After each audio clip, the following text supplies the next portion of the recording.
Hello and welcome back to another episode of Come Back Stronger. I'm Dana Brooks of the Fasig Brooks Law Firm, and I'm joined today by my law partner, Carrie Roan. Hello. So welcome back. You're filling in for Jimmy you. Fasig, so we really appreciate that. You got big shoes to fill. I look a little different than Jimmy. Yeah, a little bit.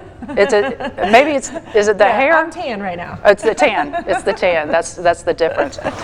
No, seriously, welcome. I appreciate you filling in and helping us out. We have got a great show today. We've got Talethia Edwards. Now, she is a very impressive woman. She's got more credentials than we can get around to. Hopefully, she'll cover a lot of them. But she's one of the 25 women you need to know. She is a community leader like you read about. I mean, we all do volunteer stuff and we all like to help give back to our community, but this woman lives it, walks it, talks it every single day. And when you get into her story, you know of her, Yeah. you've met her. Yeah, she's amazing. I mean, talk about inspirational. Yeah. I can never be anywhere like near her level. But Yeah. Go ahead. I was about to say, I think that I think she had wanted to be a lawyer when she was younger, and she moved into the Bond community or moved to Tallahassee or something like that. It's part of her story that we'll see. And then she fell in love, and then that's what she wanted to do for her career and the rest of her life. And she is just beyond amazing. Yeah, and what I like about her is, you know, she moved into an area that she fell in love with, and then she started hearing bad things about it.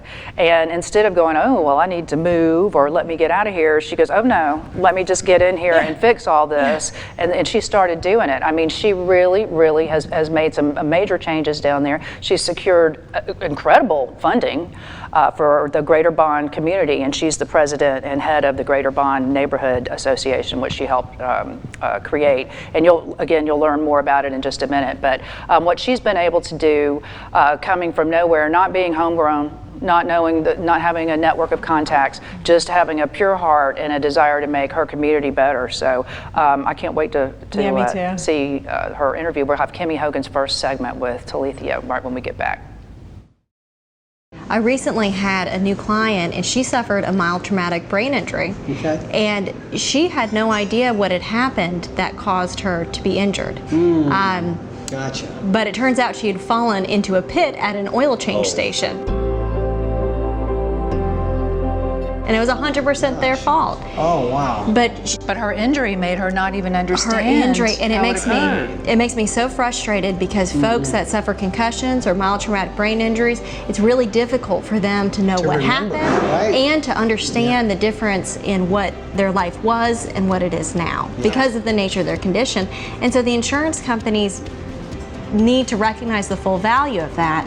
Instead of taking advantage of that very unique situation. It took her family telling her, you need to call an attorney.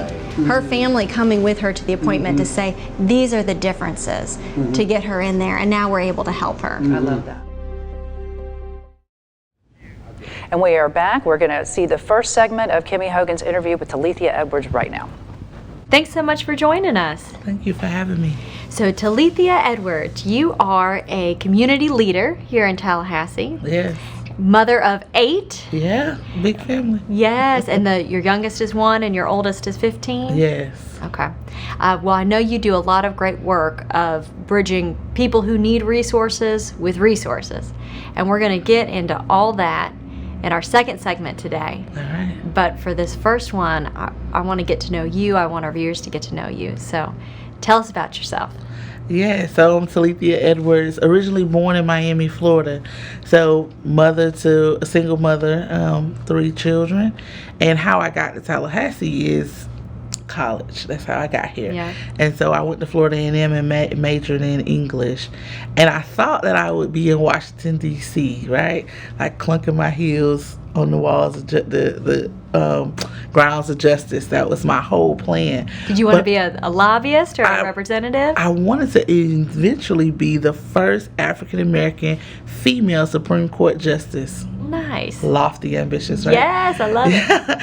But I met a man here in Tallahassee at FAMU, and we got married and had our babies, and here I am, right? And of course, the story doesn't all go like that, right? We bought a house on what we know now to be the Greater Bond neighborhood, and just begin to see a lot of things that were not right, a lot of inequities, right? The school, I got a lot of information when my son was old enough to go to school and say, don't send your kid to the school down the street. I grew up in a community where you went to the schools that were in your neighborhoods, that you didn't seek to really go outside, and that caused me to do a little bit of digging and finding out, why shouldn't I send my kid to a school that I can stand on the sidewalk and see, up the street. And just a lot of things happened that led to who I am today in my area. And so, yeah. So it sounds like as your kids grew up, you started becoming more involved with the Talethia community and going, hold on a second, this doesn't seem right. This doesn't seem equal. So was that your first instance of that with your son when he went to school? Yeah, so school was my first instance in the inequities, right? And again, because I'm not from here, I really didn't understand the dynamics. What was really the catalyst is that I attended a neighborhood leadership academy. And in that neighborhood leadership academy, they talked a lot about sustainability, but they were talking about trees, and they were talking about, grass and all of our beautiful canopies. And I wanted to think about sustainability in a different way. We were one of the few two-parent households on my street. And I could think about the little boys and the kids that would come to our house and play ball with my husband, right? How do we sustain that? How do we bring more families into a neighborhood that is predominantly female-led, right? And I grew up in a female-led household, so I'm not saying anything about that. But what I did see from other children is that they too were craving, this kind of a balance of sort. And I just began to say, let me get involved and see what's going on. And I started getting active in the school that was up the street from my school, same school that they told us not to send our kids to. And now I have, by this time, this is my younger children that are at this school. But that's what I used to get to be the thermometer for what was going on in the neighborhood. Because if you see what's happening in the schools, then you know exactly what's happening in the homes. I love that. I love that you saw people saying, don't send your kids there, and you go, I'm going to send my kids there, and I'm going to figure out why you're saying that, and I'm going to make it better. Yeah. So talk with me a little bit about what you did as a part of leadership within the school system. Yeah, so the thought of it was you get involved in the schools, you figure out what's going at home, what's happening at home, and then you can make the whole community better. So I just began to volunteer at the school, bring resources, find out what are the needs. What are the needs in the schools for the parents? What are the children facing? What's happening in the community? And who outside of the community has resources to bring in? Because we're in a community that's not a lot of money. I think the median income is about $18,000 in my neighborhood. And so there's not a lot of resources. So how do you connect your priorities and the things that are happening in the neighborhood with those who actually have resources? And one of the big events that we did was actually a walk through the neighborhoods, a 3-mile walk. And it was masked as a health day, right? But the reality is that I wanted to bring individuals who were not coming to enter our community in there to see that this wasn't a jungle or some, third world country. This is a community with people who, in beautiful places. Like I remember a lady looking up and saying, wow, these beautiful trees. And to myself, I thought, where does she think we live? Yeah. Right? So that I realized that I had a lot of work cut out to reframing and telling a new story of the area. And so tell me about the different boards and organizations that you're a part of now. Yeah, so as a part of this whole journey of finding out what's happening in the neighborhood, you realize that, hey, there's neighborhood associations. So there was 18 neighborhood associations in Bond, all listed. I contact every single one of them and ask, hey, are you still active? Can I join? If you're not active, can I help you get going again? Everyone said no. So therefore, I decided, hey, we need a neighborhood association. So I founded our neighborhood association, which is now the Greater Bond neighborhood.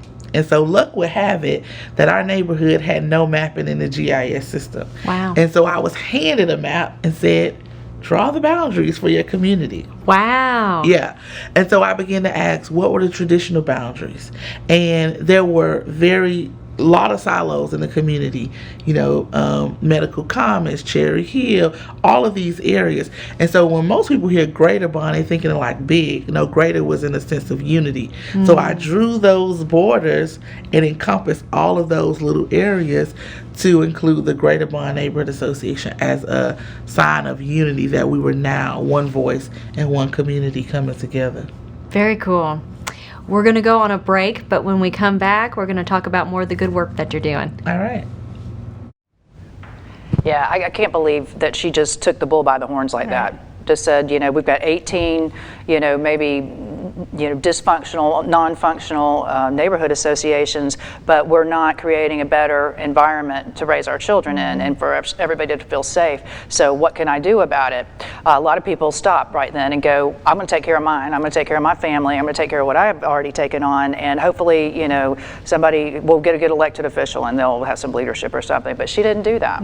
How lucky are we that she gave up going to D.C. Oh, I know. to stay right here in our backyard. Yeah. I love it. Yeah. I did that walk with her, with Coach McGriff. My kids go to Florida High, and I did the walk with Coach McGriff and with Talethia. That's how I met her. And the community is so impressive, and it's so beautiful, and it shouldn't be separated from the rest of the communities. And I love the fact that she said that they didn't even have their designated outlines on the map, and she said, draw it. Yeah. And now she's included all of these people, and there's so many lovely, like she said, silos. There's so many things around that community, but sometimes it just takes leadership to get it all together and say, okay, what are our top things? She talked about tackling 4 things, or we'll talk about tackling 4 things that mattered, but that doesn't mean that there's not other things. It's just she almost took it like a business. I can't do everything. I can't be the person who handles everything, but I can do these things very well, or I can make an appreciable difference in these things. And how amazing is it that she did those things for her community when she has 8 children? Yeah.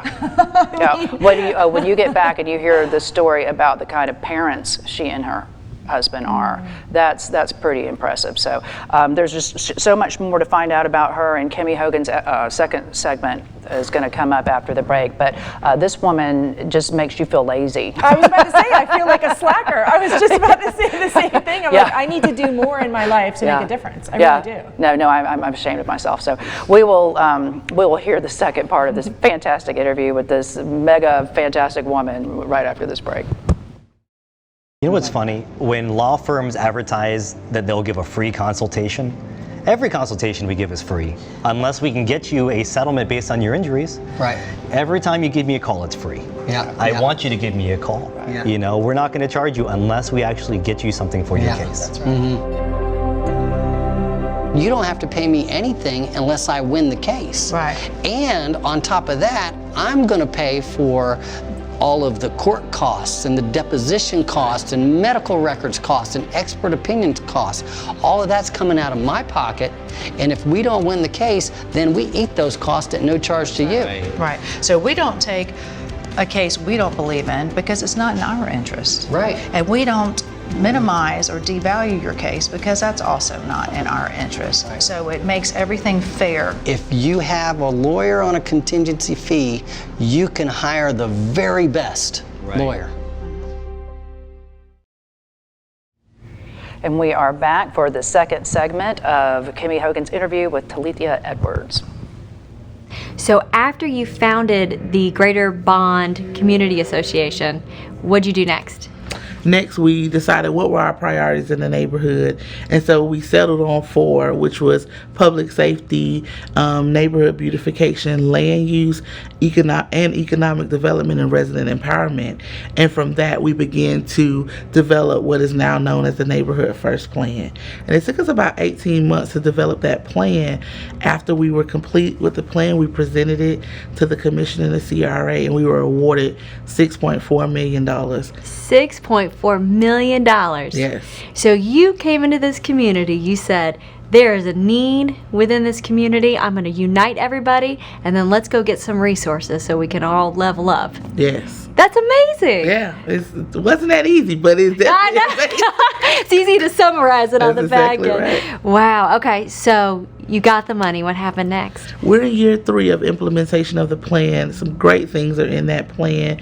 Economic development, the residential facade grant, which is really amazing because it gives $17,000 grants to residents in the community to, bring their homes up. We have some streetscaping that we're doing on one of our major streets. We've set aside $10,000 for art. So a lot of great things happening in the community that was once really disinvested. So that's really good. That's wonderful. So what else are you working on these days? Well, now, I've done a lot of my community things, and everybody says, Talethia, what's next? And so I'm currently developing my nonprofit, the Hand Up Project, which is an anti-poverty organization that kind of developing in 3 different sections, if you will. Community development that focuses on the place as well as the people, that you really have to invest in human capital to begin to see real change that you want to see. I'm honing in some of my statewide work on parent leadership that I've been doing in consulting and doing trainings and workshops and public speaking on those topics. And one of my favorite pieces, health equity. I'm a doula. Most people don't know that. And so I'm really interested in maternal health, and the Black maternal mortality crisis is really what got me into it. And so it's just a journey. I have my own business, the Flower Pot Doula and Vaginal Steam Services, which is slow because I'm doing a lot of community work, but it's all coming along very well. Oh, that's wonderful. Tell me what you mean by parent leadership. Yeah, so I wish I could duplicate myself sometimes, and most people say, oh, I can't speak like you, I can't do what you do, and the reality is that you can. Every one of us brings something to the table that is unique, and I think that if we focused on really equipping parents with advocacy skills and empowering them in a way that they felt what skills they had was valuable, that we will see great changes in our schools and in our communities.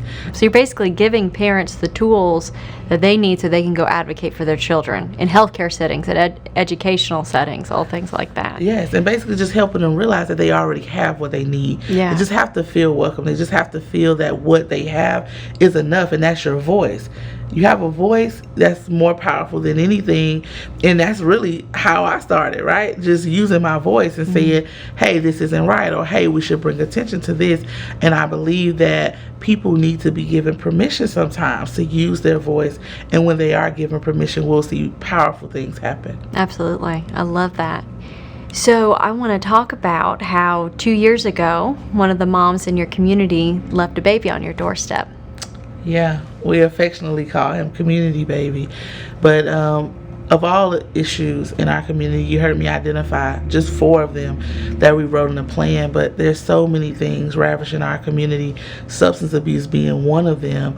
And this mom brought her son to the house initially just for help, and turned out that she didn't come back, and my husband and I and our family decided that we would be committed to this child, and that we would help get him to where he needed to be. And it was not an easy journey. He was substance exposed and was having withdrawal issues and all of those things. And I think that everybody asks, why do you think she brought him to your house?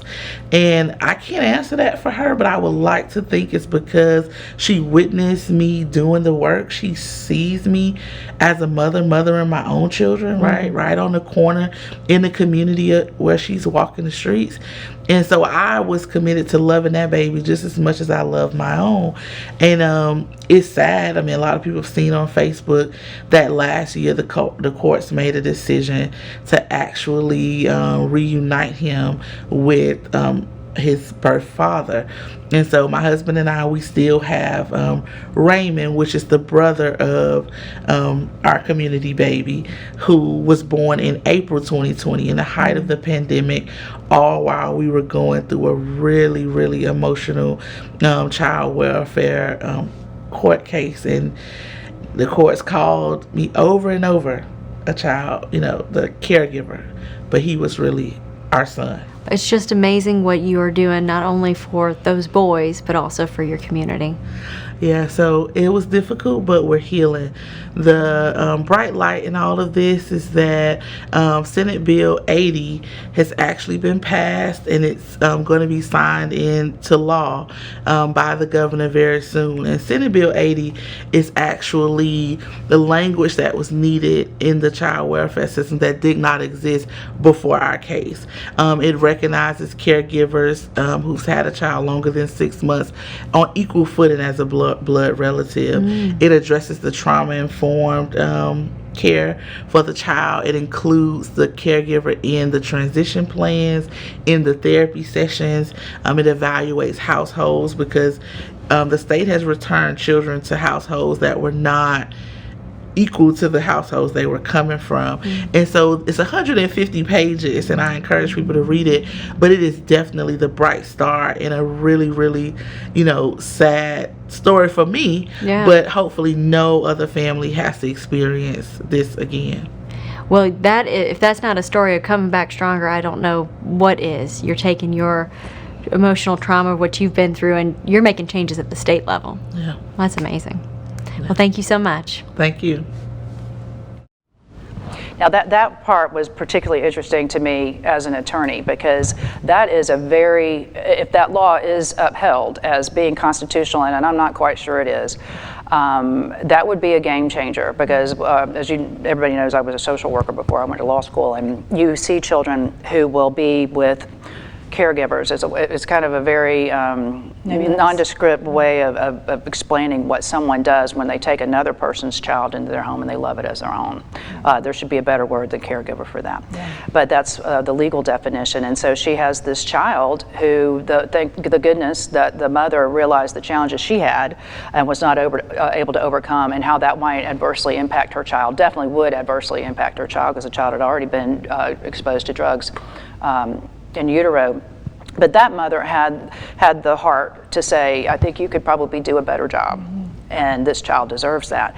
And so Talethia and her husband and their family welcomed this child in, and then next thing you know, biological dad is in the picture, and of course he would trump the home that they had built for this child.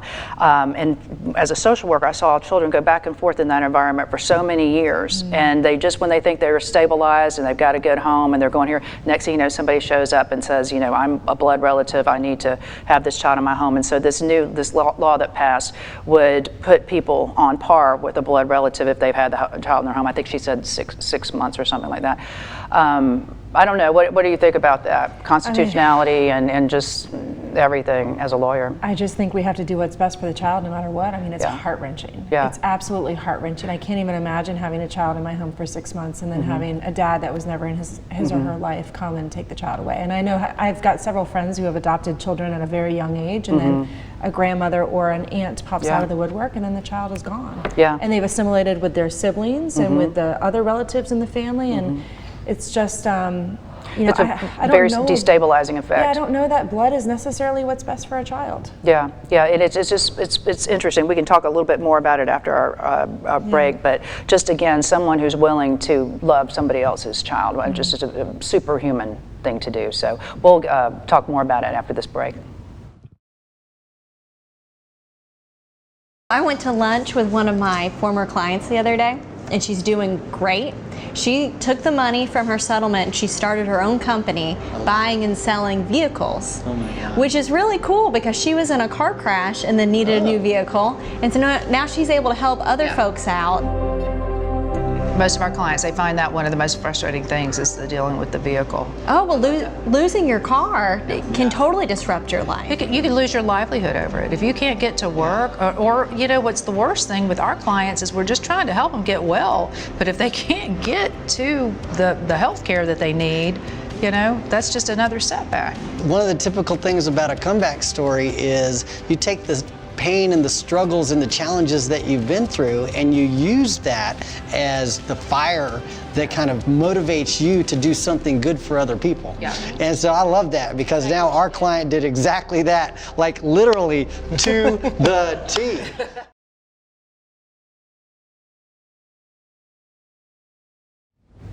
And we are back talking about the second segment of Kimmy Hogan's interview with Talethia Edwards and this extraordinary thing she did by taking in someone else's child.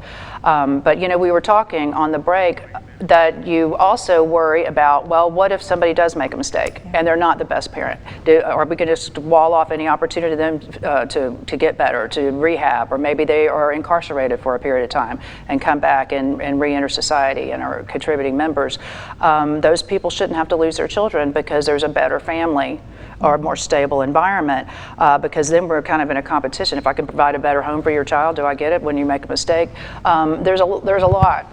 There's a lot. It's very tough. But at the same time, if you're not interested in your child for 6 months, 9 months, a year, I mean, isn't that enough time? I don't know. You know, that's the thing is, you know, certainly going back and forth for many, many years, which is something I witnessed, that is grueling. Yeah. Children, I think that the thing they need most in childhood is stability, you know, knowing where I sleep every night, knowing where I'm going to be able to do my homework, and knowing what I'm going to eat, who's going to care for me, you know, what bus do I get on today? I mean, sometimes we just think, because we're busy and we do a lot of things, we don't realize how destabilizing that is to a child who really needs the security of consistency. But again, you know, how much is too much? Because you don't want I mean, you've only got 18 years with this child. Yeah. And if you're tying up 12 of it because you can't, you know, get it together for long enough, we've all seen it. We've all known grandparents and aunts and uncles who are raising other people's children, and it's just, it can be heartbreaking. And I do like I think the intent behind this law, but I do have some of those, you know, concerns about it as well. Yeah. But how impressive that she went and you know, saw this through.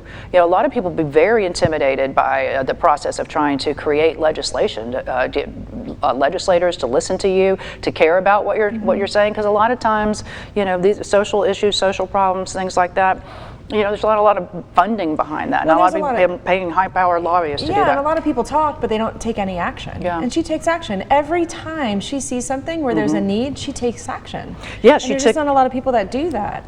How many people go secure a grant for $6.4 million for their community? That's real money. I was proud of myself because I raised $15,000 for legal services in North Florida. So did you when you did Dancing with the Stars. I didn't raise that much. And then I see 6.4 I wasn't as good at it as you are. But I did go first. I get props for that. I did go first. I just think we're going to see so much out of Talethia and her future. I can't wait to see what else she does. 100%. No, she's somebody to watch. That's why she's a woman you need to know. She's a woman all of us need to know, and we need to try to find some way to duplicate her. Yeah, absolutely. Yeah, whatever the secret sauce is there, we need more of it. So thank you for watching another episode of Come Back Stronger. If you know someone with a great Come Back Stronger story, I hope you'll reach out to us. We would love to have them on the show. I think it's marketing@basicbrooks.com. Thank you for joining us, and we'll see you next time.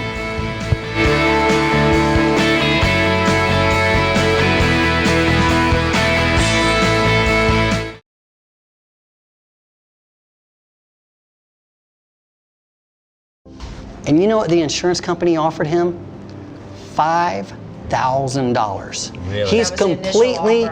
He's completely blind, and they offer him $5,000. Yeah. Ask him to sign a release. I'm Reverend Lee Johnson, and this is my story. My car accident didn't seem bad at the time, but weeks later, I started having back issues. When I called Jimmy, everything changed. The other driver's insurance company paid all my medical bills and much more. And today, I'm back in the community doing the good Lord's work. There's a lot of lawyers out there, but not for me. I have Jimmy face it. Come Back Stronger isn't just a slogan, it's what they help you do.